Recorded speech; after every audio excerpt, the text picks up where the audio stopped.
Greetings from Portland, Oregon, guys. Welcome back to my channel. This is the final stop for me on this Pacific Northwest trip that I decided to take. If you missed my last two travel videos, I was in Seattle, Washington, and then Missoula, Montana. So Portland concludes this trip, kind of made a little triangle in this region.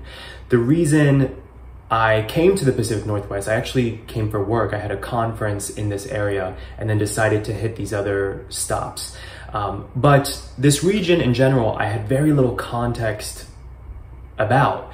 I've never been to this region of the country, of the United States.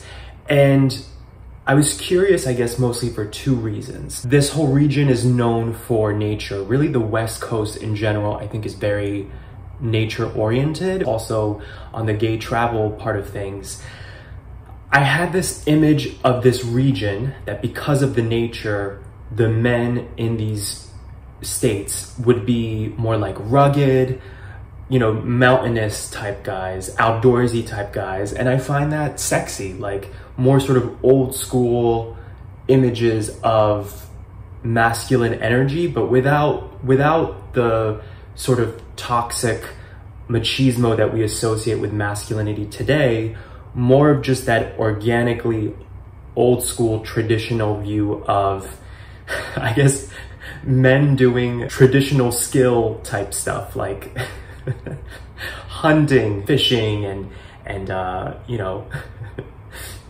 lumberjack energy is what I was hoping to find. Maybe that was delusional, by the way, on my end of things, because I haven't really encountered that in any of these cities.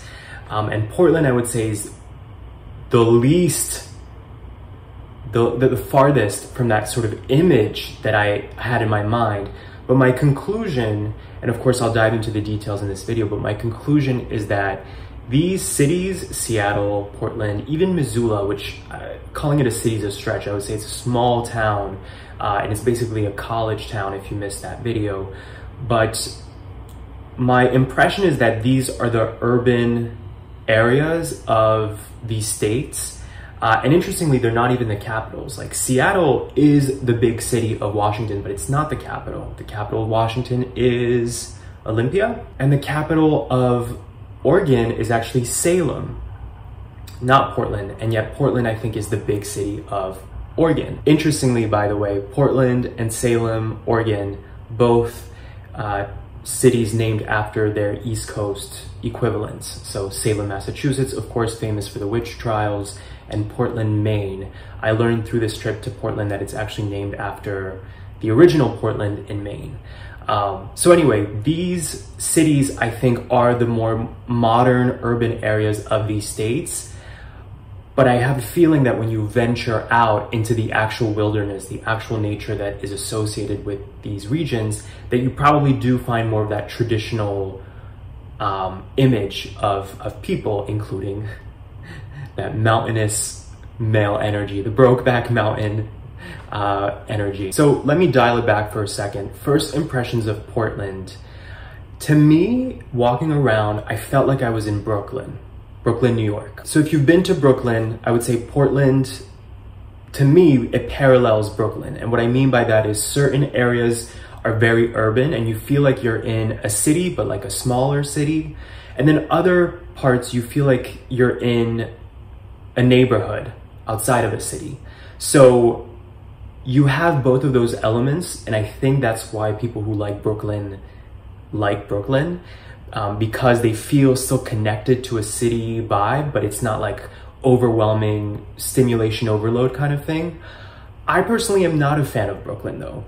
So I feel like if you also have been to Brooklyn and are not so much into that vibe, you probably wouldn't like Portland. I guess in my mind, I like cities when it's a real city, like a metropolis. Otherwise, I don't like when there's urban elements, but it doesn't have the character, maybe the charisma of a big city. And Portland has kind of a grunge, hipster energy that I just am not inspired by that. Portland, just like Brooklyn, feels very unpolished to me. It's not uncommon to see like trash on the streets. It doesn't feel totally clean or totally charming as a place. But more importantly than that, I have never seen, you guys, this level of homelessness and drug addiction walking around. I've never been to a place where it's this prevalent.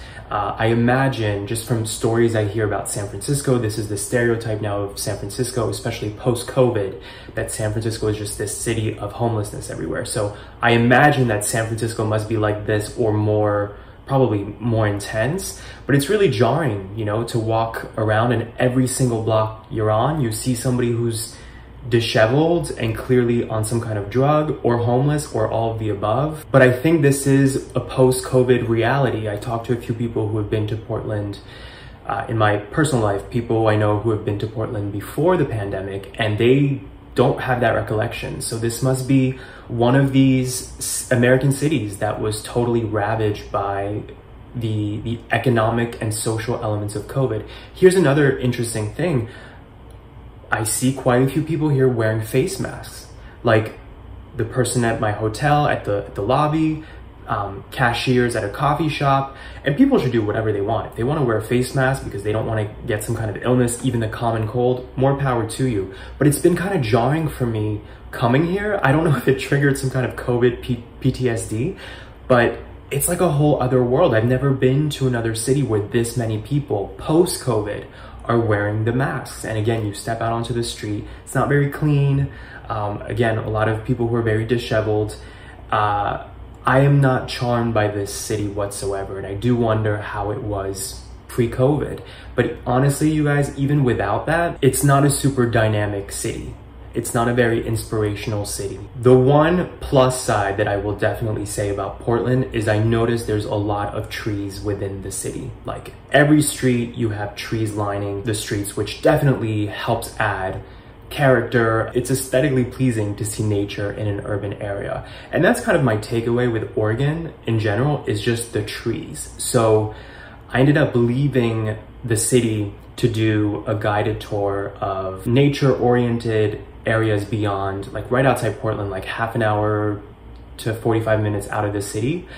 And it's so much more enjoyable outside of Portland. I saw waterfalls, killer views of just this scenic landscape that reminded me of the video game Oregon Trail, if you guys ever played that growing up in school.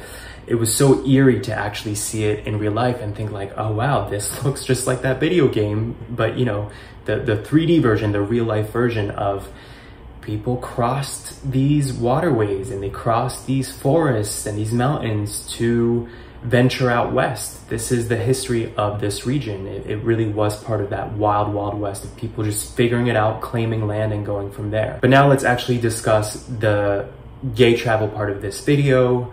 Portland is absolutely a gay-friendly city. Like, undeniably, you walk around, you see a bunch of rainbow flags everywhere. Some are gay bars, some are gay-friendly establishments, and a lot of them I notice are actually gay or LGBT-owned businesses as well. My hotel happened to be on Harvey Milk Street, total coincidence.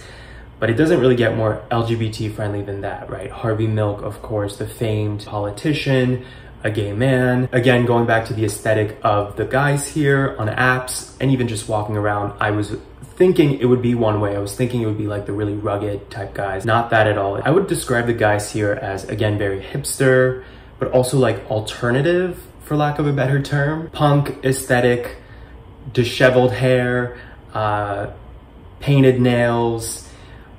A lot of profiles I saw on apps like Grindr and even Bumble, a lot of non-binary individuals. There were a lot of profiles of guys who look kind of like me, meaning presenting as a male, right? But the profile would clearly state like he, they, and so on. So it's funny because I'm pretty liberal, like politically, socially, culturally, I'm pretty liberal, but Portland for me is another universe. Like it's another level of people expanding the definitions of identity and sexuality. A lot of guys in open relationships on these apps. That happens really anywhere, right? With Grindr, that you see a lot of guys in open relationships. But here, it felt more prevalent than usual. And I live in Miami, so I'm used to seeing that. But I guess maybe it's the fact that I had this expectation that guys here would be more traditional and old school, and it's really the opposite. Perhaps that's why